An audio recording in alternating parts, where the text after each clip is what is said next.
Hey, what's up everyone? I hope you're all having a wonderful day or night, but for now, let's get into the video. So it's been quite an interesting experience for me talking about situationships in my last video because I was making a video for all the single girls out there. And yet there were lots of men commenting on the video.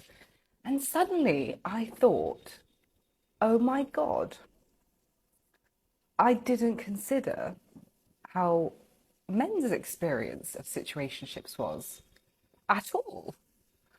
And if anything, it's probably way worse for you guys because as women, we get way more matches. So it's easier for us to have a roster and to sideline you than it is for, a lot of men. But more than that, you're also the ones getting villainized for all of it. I was a bit angry. Like, how dare men objectify us women and not see our true value? And that's just not the case. And you also don't have the support network that I have. I got a group chat where I can, talk about all my relationship drama. No, you mean your situationships drama. Oh, you have a group chat when I don't even know what a group or a chat is. And in a way, that's true. I talk to my friends face to face. I don't need a group chat. How dare men objectify women, says the girl with a roster. It's so much harder on men, says the girl with the roster. Says the girl who sleeps with 10 different men. Is it really harder for men? If 50 women sleep with 50 men, some men will have no one to sleep with. If 50 women sleep with 500 men, is it really harder? It is for men who are looking for long-term relationships, but for the ones who are looking for hookups, it was never easier to get one. My single ladies in your 30s, mid 30s, it has gone off a little bit. So let's do a little part two. Let's get into it because the comments are crazy. If you have not seen my previous post asking where the men are at that are our age, please go back to my last post, have a little flick through the comments, and then come back. You lot have really gone in on each other, but there's a few valid points and there's a few questions that I have, okay? So there's a couple of points from fellas that talk about being in your prime and your prime ages differing to our prime ages.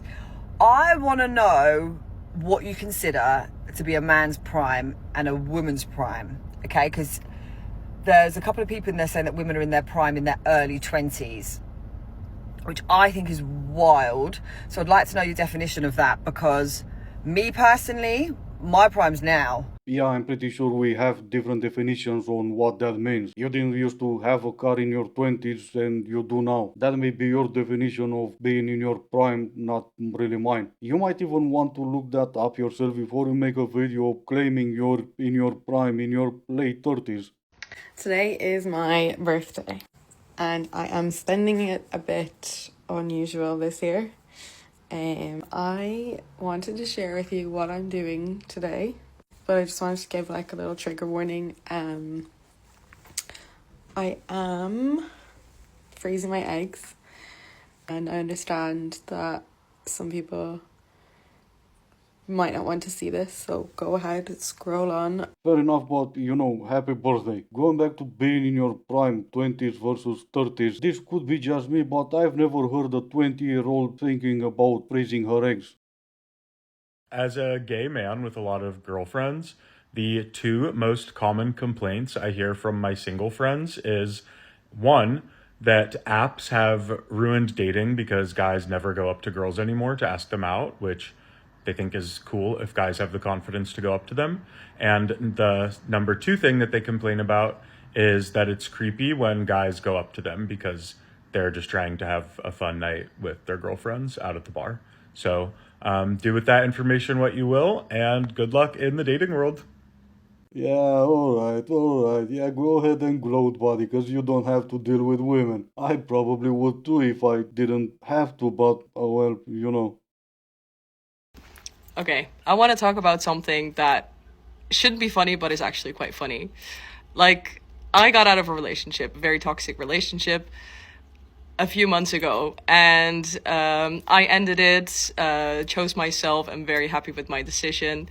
Because I was very happy with my decision, I was like, okay, I know I'm a good partner. I know I have a lot of love to give, so maybe I should start dating again.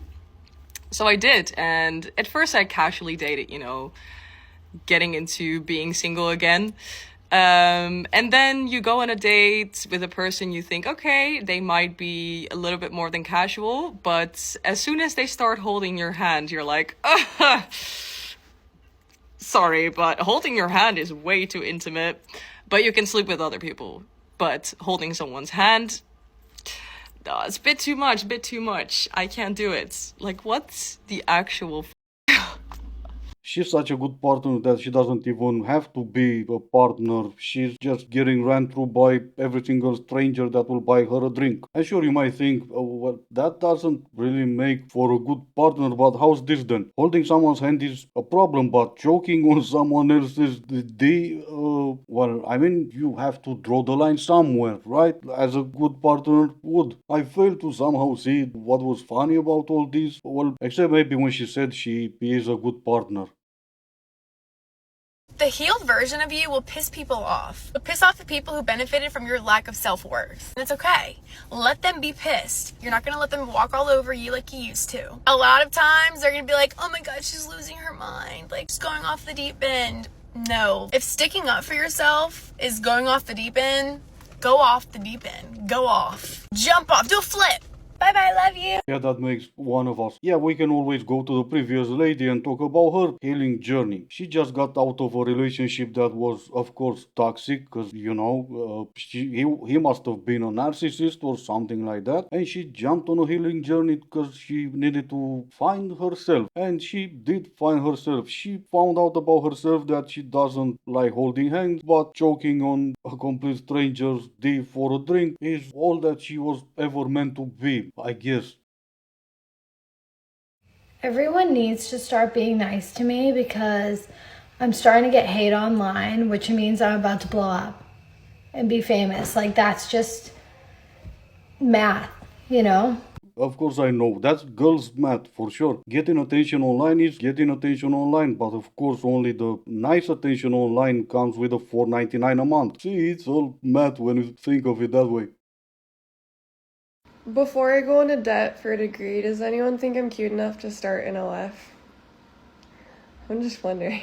Princess, I'm cute enough to start an OF. Of course, I'm not as delusional as to think that I will become successful. But when it comes to you, of course, I guarantee you'll be just as successful as I would be.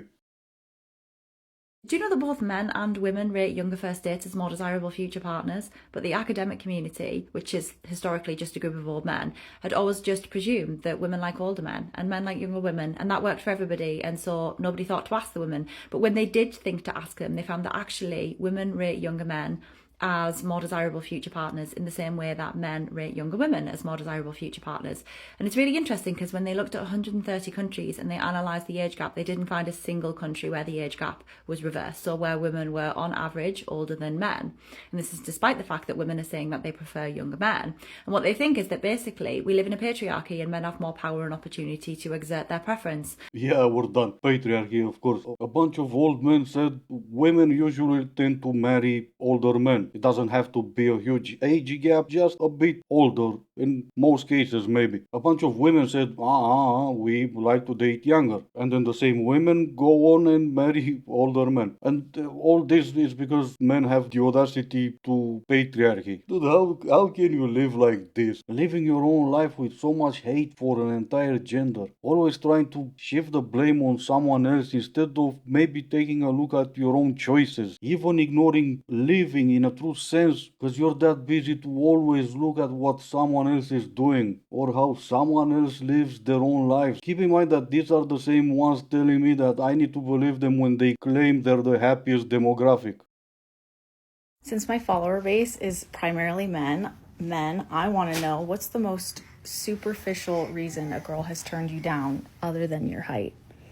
And not because you're being a sleaze or you're being disgusting or rude or whatever. I'm an Aries, and yeah, no, I know that pretty much covers everything, but that was the reason. I'm an Aries, and she was some other planet, and that would have never worked between us. And it wasn't just the fact that I was an Aries, but something else that something the 5.5 ladies watching, you're gonna have to help me out because my something was not in the red house, something was not retrograding right or something.